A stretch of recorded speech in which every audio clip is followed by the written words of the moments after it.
Deep inside a tunnel carved into the volcanic rock of a small Pacific island, a Japanese soldier writes by the light of a single oil lamp, the sound of naval gunfire pounding the surface above him so constantly that he no longer flinches at each impact. Around him, in the cramped, sulfur-smelling darkness, other soldiers rest in shifts along tunnel walls barely wide enough for two men to pass each other, the volcanic heat of the island itself making the rock uncomfortably warm to the touch even this far below ground. He and the men around him have spent months digging this network of caves and tunnels, preparing not to win a battle in any conventional sense, but to make the cost of taking this island so unbearable that the Americans will think twice before invading Japan itself. These files were sealed for a reason. Some, for 50 years. Tonight, they're open. What you are about to hear is drawn from the kind of diary entries recovered from Japanese soldiers who defended Iwo Jima in early 1945, reconstructed here to tell the story of one of the costliest battles American Marines ever fought, from the perspective of the men who had already accepted, before the first Marine ever set foot on the beach, that they were not expected to survive it.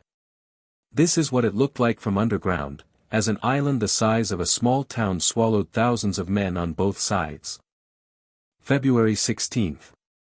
The naval bombardment has intensified again today, and it has been building for weeks now, each day heavier than the last, until the entire island seems to shake continuously rather than in the distinct impacts I remember from earlier bombardments elsewhere in this war. Our commander has ordered us to remain underground as much as possible, to preserve our strength and our numbers for the invasion everyone now understands is imminent. I confess I do not fully understand our strategy, having been trained for most of my service to believe that the honorable response to an invasion is to meet the enemy at the water's edge and repel him before he can establish a foothold. Instead, we have spent months digging deeper, connecting tunnel to tunnel, cave to cave, building an underground fortress beneath this island's black volcanic sand rather than a line of defense upon it. Some of the older officers among us still speak privately of this approach as a departure from everything we were taught, an admission, however unspoken, that we can no longer contest a landing directly and must instead trade our own lives for time and casualties inflicted from positions the enemy cannot easily see or reach.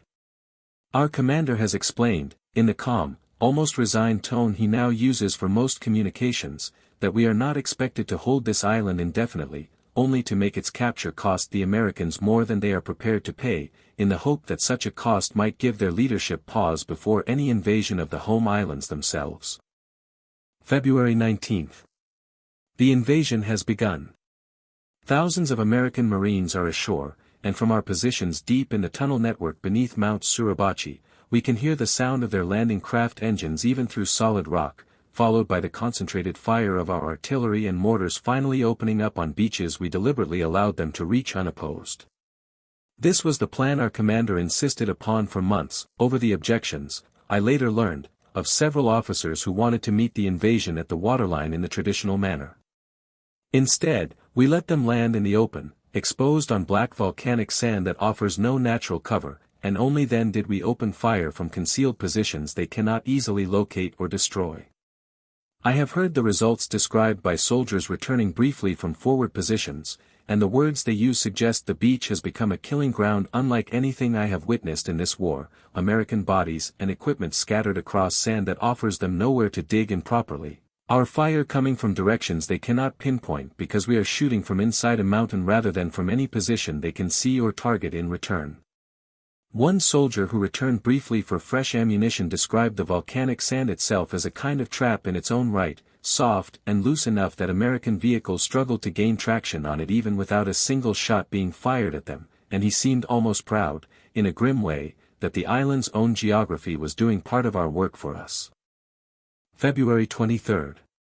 Word has reached us that American Marines have raised their flag atop Mount Suribachi, the extinct volcano whose slopes contain some of our deepest and most heavily fortified positions. I do not understand how they accomplished this so quickly, given how thoroughly we believed that position defended, and the news has clearly affected the morale of soldiers around me more than any single tactical development since the invasion began 5 days ago. Some of the men in my section fell silent for the rest of that evening, and I noticed at least 2 of them writing what I suspect were final letters home, the kind of letters a soldier writes when he has stopped believing in the possibility of his own survival rather than merely acknowledging its risk. I climbed partway up one of the tunnel shafts myself this evening, close enough to a surface opening to hear, faintly, what sounded like cheering carrying across the water from the American ships offshore, celebrating a flag on a mountain that most of us assumed would take them weeks rather than days to fully secure. I do not share that cheering, obviously, but I find myself unable to entirely dismiss the discipline and persistence it must have taken to fight up those slopes against defenses we spent a year building specifically to make that climb impossible. It occurs to me, writing this by lamplight, that the mountain itself has not changed at all, still full of our guns and our men in the tunnels beneath its surface, and yet a single piece of cloth on its summit has already made it feel, to everyone who saw it raised, as though the entire island now belongs to someone else. March 2nd. We are running out of nearly everything now, water most critically, since our supply of it was never designed to last this long, and food and ammunition are following close behind. Each man's water ration has been cut twice already this week, and the volcanic heat that seeps up through the tunnel floors in some sections makes thirst a constant companion regardless of how still or quiet we manage to stay. The tunnels that once felt like our greatest advantage, protecting us from bombardment that would have annihilated any force fighting in the open, have become something closer to a trap, since American engineers have learned to seal cave entrances with explosives and flame-throwing tanks rather than send their own infantry into fighting they clearly recognize would cost them heavily in these confined spaces. I have heard the specific sound now several times of fire being pumped into tunnel entrances not far from where I am writing this, and I understand, without needing anyone to explain it to me directly, that this is how many of my comrades in adjoining tunnel sections have already died, sealed into positions from which there was no possibility of retreat and, increasingly, no possibility of relief either. A soldier who managed to reach our section from a partially collapsed passage further north described entire lengths of tunnel now impassable, some from deliberate demolition, others simply from the accumulated damage of weeks of bombardment from above, meaning the underground fortress we spent a year constructing is being reduced, piece by piece, into isolated pockets that can no longer communicate with or reinforce one another. March 15th. I do not know how much longer I will be able to continue writing in this notebook, and I suspect, reading back over these entries, that whoever eventually finds them, if anyone ever does, will understand things about this battle that I myself still do not fully grasp even while living through it.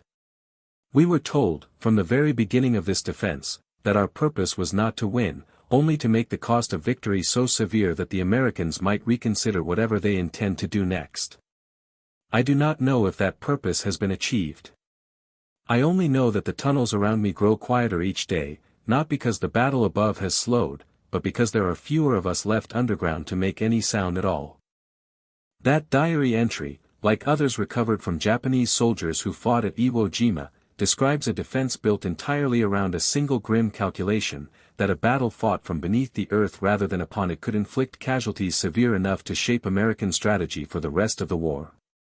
The defending garrison, numbering roughly 21,000 Japanese soldiers under General Tadamaki Suribachi, had spent nearly a year constructing more than 11 miles of interconnected tunnels beneath the island's volcanic rock, a decision that departed sharply from the beach defense doctrine Japan had used earlier in the war and that made Iwo Jima, despite its small size of barely 8 square miles, one of the most heavily fortified pieces of ground American forces encountered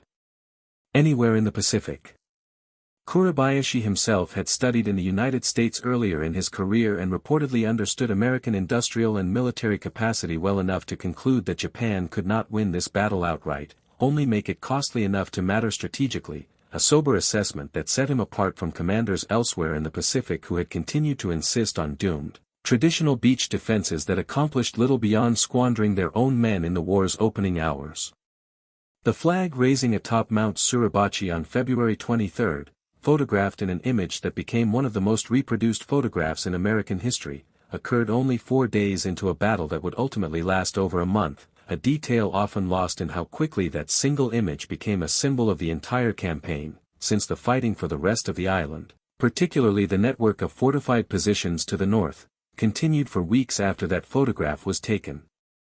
American Marines suffered nearly 27,000 casualties taking the island, including almost 7,000 killed, the highest casualty count the Marine Corps suffered in any single battle of the Second World War, a cost so severe that it directly informed later American planning for the invasion of Japan itself, contributing to the argument that a full invasion of the home islands would produce casualties on a scale the American public and military could not sustain. Of the roughly 21,000 Japanese defenders, fewer than 1,000 survived to be taken prisoner, a casualty rate reflecting both the tunnel defense strategy's brutal effectiveness at inflicting American losses and the near-total unwillingness of Japan's defenders to surrender under any circumstances, a fact that itself shaped how seriously American planners took the prospect of an even larger home island defense organized along similar lines. Despite the staggering cost, American forces secured the island within 36 days, gaining an airfield that would go on to serve as an emergency landing site for thousands of damaged American bombers returning from raids over Japan, aircraft and crews that historians estimate would otherwise have been lost at sea without a usable runway within range. The battle remains one of the starkest examples in American military history of an enemy choosing to fight a battle it knew it could not win in any conventional sense, using the terrain itself as its primary weapon, and of American forces absorbing that cost anyway because the strategic value of the ground, however brutally defended, could not be abandoned or bypassed. So, what do you think? Was Iwo Jima the most costly island battle of the entire Pacific War, or do you know another battle that deserves that grim distinction? Let me know in the comments below, and if stories like this one, real battles seen through the eyes of the men who fought them, including the ones on the losing side of history, are the kind of thing you want more of, make sure to subscribe to A Veteran Tale, leave a like, and turn on notifications, because there are a lot more stories like this one waiting to be told.